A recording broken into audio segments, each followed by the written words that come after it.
लीजिए सुनिए मुंशी प्रेमचंद की लिखी कहानी आल्हा, मेरी यानी समीर गोस्वामी की आवाज में। आल्हा का नाम किसने नहीं सुना। पुराने जमाने के चंदेल राजपूतों में वीरता और जान पर खेलकर स्वामी की सेवा करने के लिए किसी राजा महाराजा को भी ये अमर कीर्ति नहीं मिली।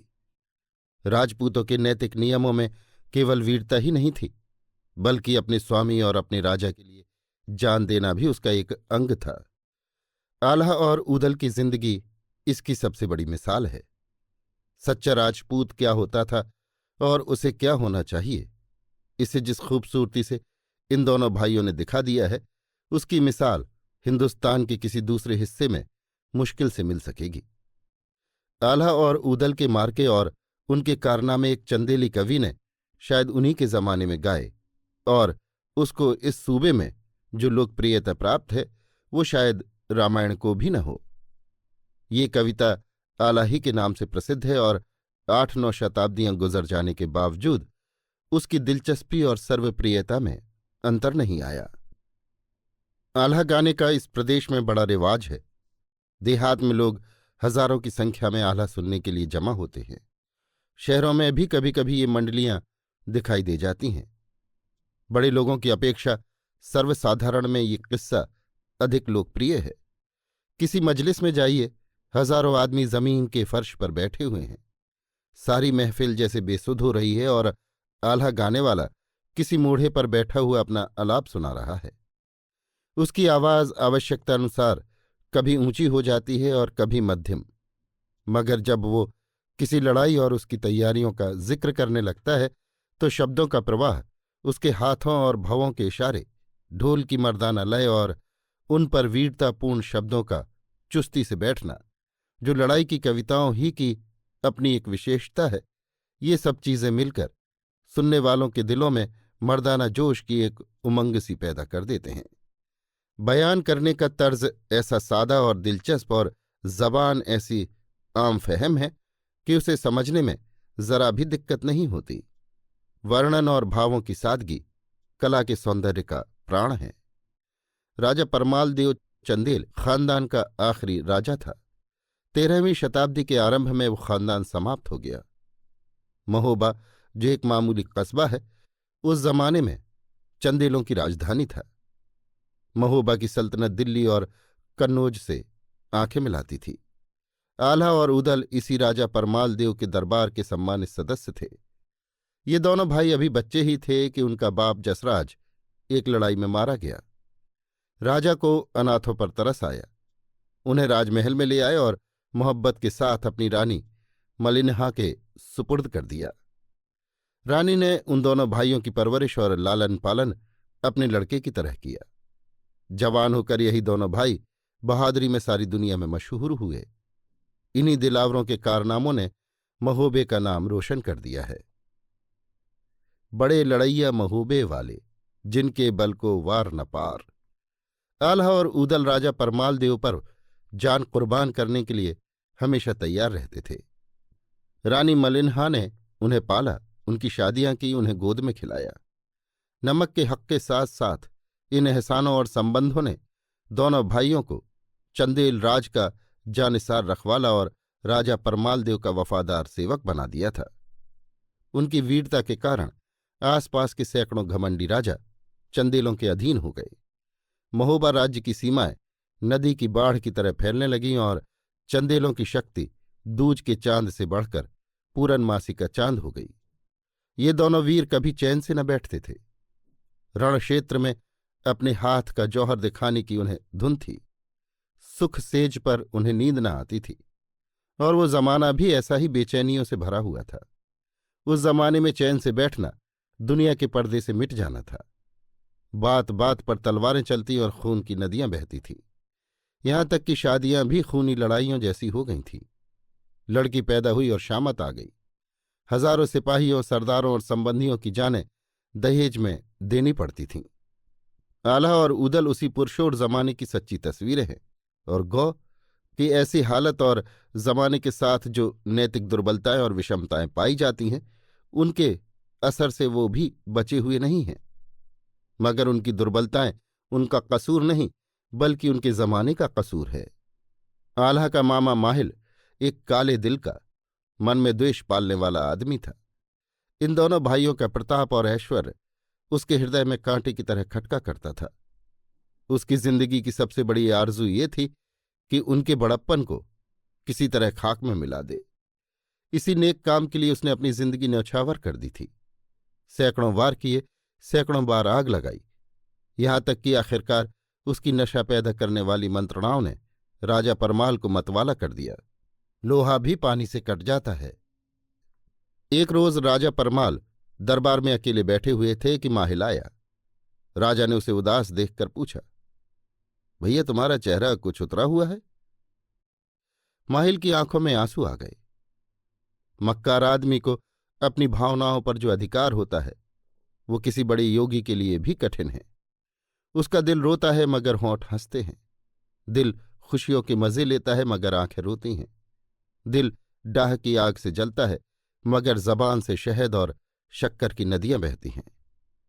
माहिल बोला, महाराज, आपकी छाया में रहकर मुझे दुनिया में अब किसी चीज की इच्छा बाकी नहीं, मगर जिन लोगों को आपने धूल से उठाकर आसमान पर पहुंचा दिया और जो आपकी कृपा से आज बड़े प्रताप और ऐश्वर्य वाले बन गए, उनकी कृतघ्नता और उपद्रव खड़े करना मेरे लिए बड़े दुख का कारण हो रहा है। परमाल ने आश्चर्य से पूछा, क्या मेरा नमक खाने वालों में ऐसे भी लोग हैं? माहिल, महाराज, मैं कुछ नहीं कह सकता। आपका हृदय कृपा का सागर है, मगर उसमें एक खूंखार घड़ियाल आ घुसा है। वो कौन है? मैं। राजा ने आश्चर्यान्वित होकर कहा, तुम? माहिल, हाँ महाराज, वो अभागा व्यक्ति मैं ही हूं। मैं आज खुद अपनी फरियाद लेकर आपकी सेवा में उपस्थित हुआ हूं। अपने संबंधियों के प्रति मेरा जो कर्तव्य है वो उस भक्ति की तुलना में कुछ भी नहीं जो मुझे आपके प्रति है। आला मेरे जिगर का टुकड़ा है, उसका मांस मेरा मांस और उसका रक्त मेरा रक्त है, मगर अपने शरीर में जो रोग पैदा हो जाता है उसे विवश होकर हकीम से कहना पड़ता है। आला अपनी दौलत के नशे में चूर हो रहा है। उसके दिल में ये झूठा ख्याल पैदा हो गया है कि मेरे ही बाहुबल से ये राज्य कायम है। राजा परमाल की आंखें लाल हो गईं। बोला, आला को मैंने हमेशा अपना लड़का समझा है। माहिल, लड़के से ज्यादा। परमाल, वो अनाथ था, कोई उसका संरक्षक न था। मैंने उसका पालन पोषण किया, उसे गोद में खिलाया। मैंने उसे जागीरें दी, उसे अपनी फौज का सिपाही सालार बनाया। उसकी शादी में मैंने 20,000 चंदेल सूरमाओं का खून बहा दिया। उसकी माँ और मेरी मलिनहा वर्षों गले मिलकर सोई हैं, और आलाह क्या मेरे एहसानों को भूल सकता है? माहिल, मुझे तुम्हारी बात पर विश्वास नहीं आता। माहिल का चेहरा पीला पड़ गया, मगर संभल कर बोला, महाराज, मेरी जबान से कभी झूठ बात नहीं निकली। परमाल, मुझे कैसे विश्वास हो? माहिल ने धीरे से राजा के कान में कुछ कह दिया। आल्हा और ऊदल दोनों चौगान के खेल का अभ्यास कर रहे थे। लंबे चौड़े मैदान में हजारों आदमी इस तमाशे को देख रहे थे। गेंद किसी अभागे की तरह इधर उधर ठोकरें खाती फिरती थी। चौबदार ने आकर कहा, महाराज ने याद फरमाया है। आल्हा को संदेह हुआ, महाराज ने आज बेवक्त क्यों याद किया? खेल बंद हो गया। गेंद को ठोकरों से छुट्टी मिली। फौरन दरबार में चौबदार के साथ हाजिर हुआ और झुककर आदाब बजा लाया। परमाल ने कहा, मैं तुमसे कुछ मांगू, दोगे? आला ने सादगी से जवाब दिया, फरमाइए। परमाल, इनकार तो न करोगे? आला ने कनखियों से माहिल की तरफ देखा और समझ गया कि इस वक्त कुछ न कुछ दाल में काला है। इसके चेहरे पर ये मुस्कुराहट क्यों? गूलर में ये फूल क्यों लगे? क्या मेरी वफादारी का इम्तिहान लिया जा रहा है? जोश से बोला, महाराज, मैं आपकी जबान से ऐसे सवाल सुनने का आदी नहीं हूं। आप मेरे संरक्षक, मेरे पालनहार, मेरे राजा हैं। आपकी भवों के इशारे पर मैं आग में कूद सकता हूं और मौत से लड़ सकता हूं। आपकी आज्ञा पाकर मैं असंभव को संभव बना सकता हूं। आप मुझसे ऐसे सवाल न करें। परमाल, शाबाश, मुझे तुमसे ऐसी ही उम्मीद है। आल्हा, मुझे क्या हुक्म मिलता है? परमाल, तुम्हारे पास नाहर घोड़ा है? आला, जी हां, कहकर माहिल की तरफ भयानक गुस्से भरी हुई आंखों से देखा। परमाल, अगर तुम्हें बुरा न लगे तो उसे मेरी सवारी के लिए दे दो। आला कुछ जवाब न दे सका। सोचने लगा, मैंने अभी वादा किया है कि इनकार न करूंगा। मैंने बात हारी है, मुझे इनकार न करना चाहिए। निश्चय ही इस वक्त मेरी स्वामी भक्ति की परीक्षा ली जा रही है। मेरा इनकार इस समय बहुत बेमौका और खतरनाक है, इसका तो कुछ गम नहीं, मगर मैं इनकार किस मुंह से करूं? बेवफा न कहलाऊंगा। मेरा और राजा का संबंध केवल स्वामी और सेवक का नहीं है। मैं उनकी गोद में खेला हूं जब मेरे हाथ कमजोर थे और पांव में खड़े होने का बूता न था, तब उन्होंने मेरे जुल्म सहे हैं। क्या मैं इनकार कर सकता हूं? विचारों की धारा मुड़ी। माना कि राजा के एहसान मुझ पर अनगिनत हैं। मेरे शरीर का एक एक रोआं उनके एहसानों के बोझ से दबा हुआ है, मगर क्षत्रिय कभी अपनी सवारी का घोड़ा दूसरे को नहीं देता। ये क्षत्रियों का धर्म नहीं। मैं राजा का पाला हुआ एहसानमंद हूं। मुझे अपने शरीर पर अधिकार है, उसे मैं राजा पर न्यौछावर कर सकता हूं, मगर राजपूती धर्म पर मेरा कोई अधिकार नहीं है। उसे मैं नहीं तोड़ सकता। जिन लोगों ने धर्म के कच्चे धागे को लोहे की दीवार समझा है, उन्हीं से राजपूतों का नाम चमक रहा है। क्या मैं हमेशा के लिए अपने ऊपर दाग लगाऊं? आह, माहिल ने इस वक्त मुझे खूब जकड़ रखा है। सामने खूंखार शेर है, पीछे गहरी खाई। या तो अपमान उठाऊं या कृतघ्न कहलाऊं, या तो राजपूतों के नाम को डुबोऊं या बर्बाद हो जाऊं। खैर, जो ईश्वर की मर्जी। मुझे कृतघ्न कहलाना स्वीकार है, मगर अपमानित होना स्वीकार नहीं। बर्बाद हो जाना मंजूर है, मगर राजपूतों के धर्म में बट्टा लगाना मंजूर नहीं। आला सर नीचा किए इन्हीं ख्यालों में गोते खा रहा था। ये उसके लिए परीक्षा की घड़ी थी, जिसमें सफल हो जाने पर उसका भविष्य निर्भर था। मगर माहिल के लिए ये मौका उसके धीरज की कम परीक्षा लेने वाला न था। वो दिन अब आ गया जिसके इंतजार में कभी आंखें नहीं थकीं। खुशियों की ये बाढ़ अब संयम की लोहे की दीवार को काटती जाती थी। सिद्धि योगी पर दुर्बल मनुष्य की विजय होती जाती थी। एकाएक परमाल ने आल्हा से बुलंद आवाज में पूछा, किस दुविधा में हो? क्या नहीं देना चाहते? आल्हा ने राजा से आंखें मिलाकर कहा, जी नहीं। परमाल को तैश आ गया, कड़क कर बोला, क्यों? आल्हा ने अविचल मन से उत्तर दिया, ये राजपूतों का धर्म नहीं है। परमाल, क्या मेरे एहसानों का यही बदला है? तुम जानते हो पहले तुम क्या थे और अब क्या हो? आल्हा, जी हां जानता हूं। परमाल, तुम्हें मैंने बनाया है और मैं ही बिगाड़ सकता हूं।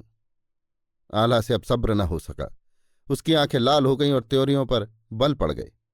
तेज लहजे में बोला, महाराज, आपने मेरे ऊपर जो एहसान किए उनका मैं हमेशा कृतज्ञ रहूंगा। क्षत्रिय कभी एहसान नहीं भूलता, मगर आपने मेरे ऊपर एहसान किए हैं तो मैंने भी जी तोड़कर आपकी सेवा की है।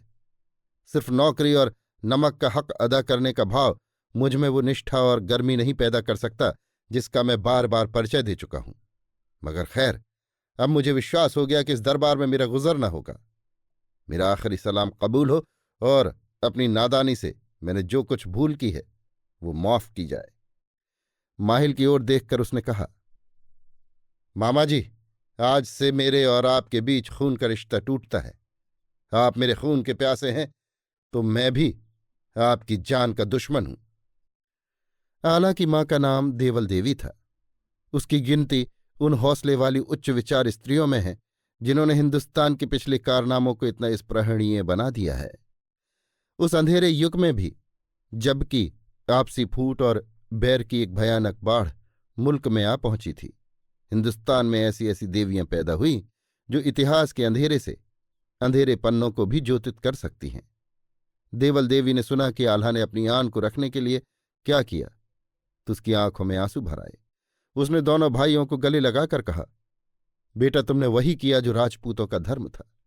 मैं बड़ी भाग्यशालिनी हूं कि तुम जैसे दो बात की लाज रखने वाले बेटे पाए हैं। उसी रोज दोनों भाइयों ने महोबा से कूच कर दिया। अपने साथ अपनी तलवार और घोड़ों के सिवा और कुछ न लिया। माल असबाब सब वहीं छोड़ दिए। सिपाही की दौलत और इज्जत सब कुछ उसकी तलवार है। जिसके पास वीरता की संपत्ति है उसे दूसरी किसी संपत्ति की जरूरत नहीं। बरसात के दिन थे, नदी नाले उमड़े हुए थे। इंद्र की उदारताओं से मालामाल होकर जमीन फूली नहीं समाती थी। पेड़ों पर मोरों की रसीली झंकारें सुनाई देती थीं और खेतों में निश्चिंतता की शराब से मतवाले किसान मल्हार की ताने अलाप रहे थे। पहाड़ियों की घनी हरियावल, पानी की दर्पण जैसी सतह और जंगली बेल बूटों के बनाव संवार से प्रकृति पर एक यौवन बरस रहा था।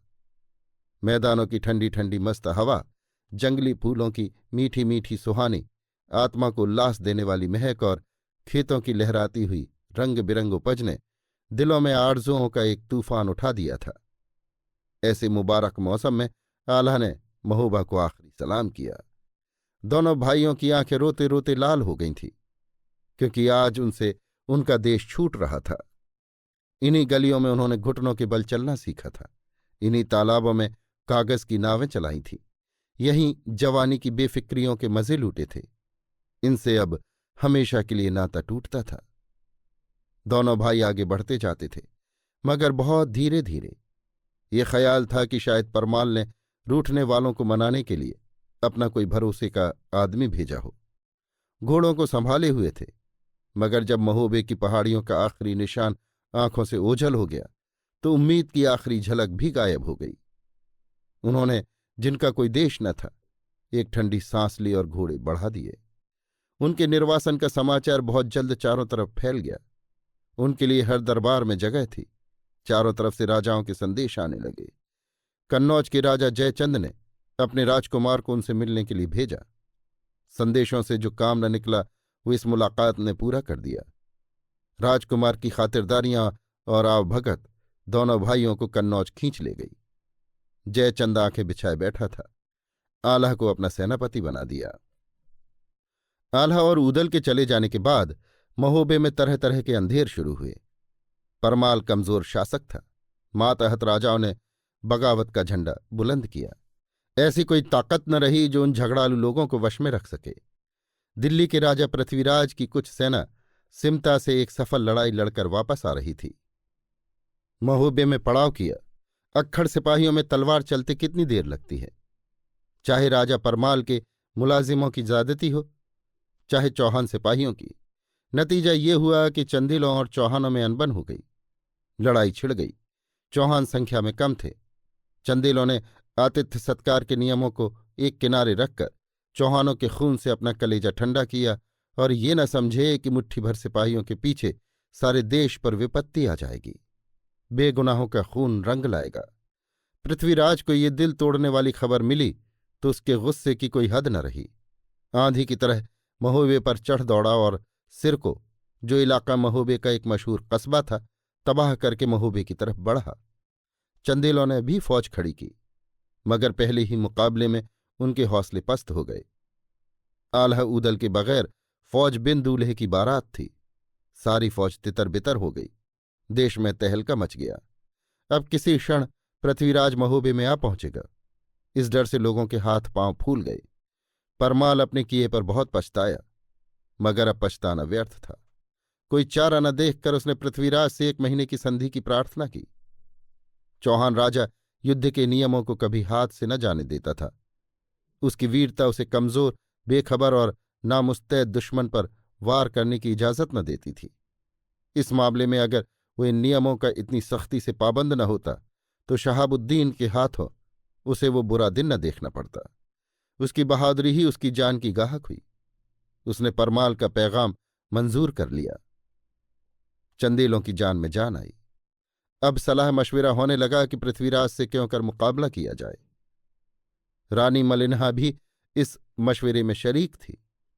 किसी ने कहा, महोबे के चारों तरफ एक ऊंची दीवार बनाई जाए।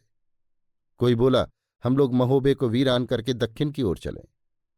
परमाल जबान से तो कुछ न कहता था, मगर समर्पण के सिवा उसे और कोई चारा न दिखाई पड़ता था।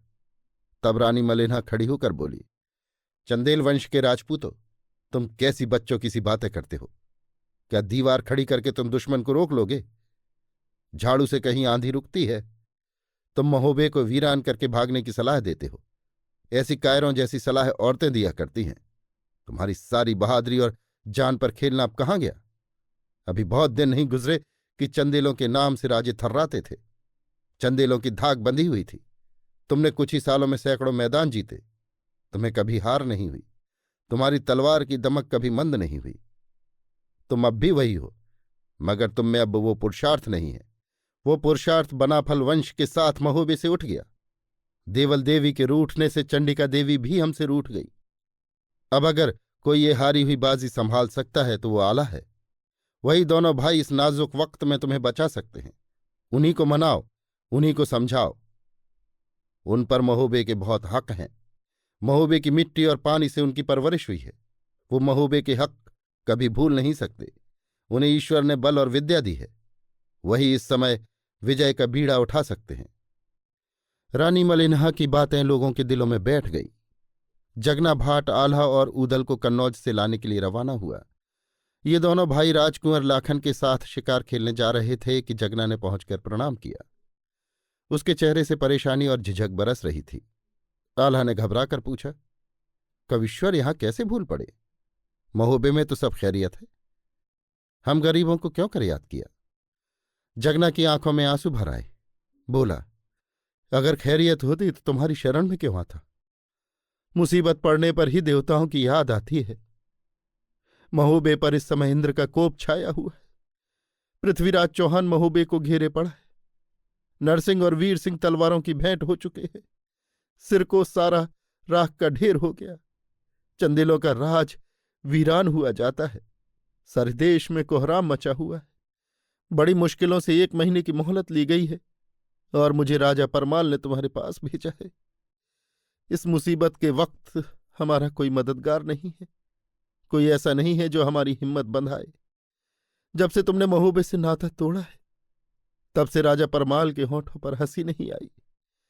जिस परमाल को उदास देखकर तुम बेचैन हो जाते थे, उसी परमाल की आंखें महीनों से नींद को तरसती हैं। रानी मलिनहा जिसकी गोद में तुम खेले हो, रात दिन तुम्हारी याद में रोती रहती है। वो अपने झरोखे से कन्नौज की तरफ आंखें लगाए तुम्हारी राह देखा करती है। ए बनाफर वंश के सपूतों, चंदेलों की नाव अब डूब रही है। चंदेलों का नाम अब मिटा जाता है। अब मौका है कि तुम तलवारें हाथ में लो।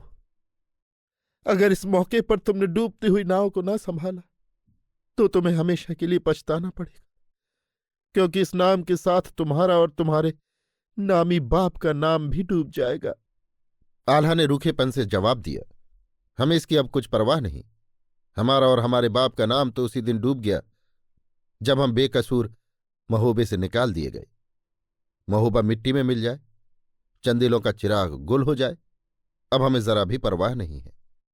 क्या हमारी सेवाओं का यही पुरस्कार था जो हमको दिया गया? हमारे बाप ने महोबे पर अपने प्राण न्यौछावर कर दिए। हमने गौड़ों को हराया और चंदेलों को देवगढ़ का मालिक बना दिया।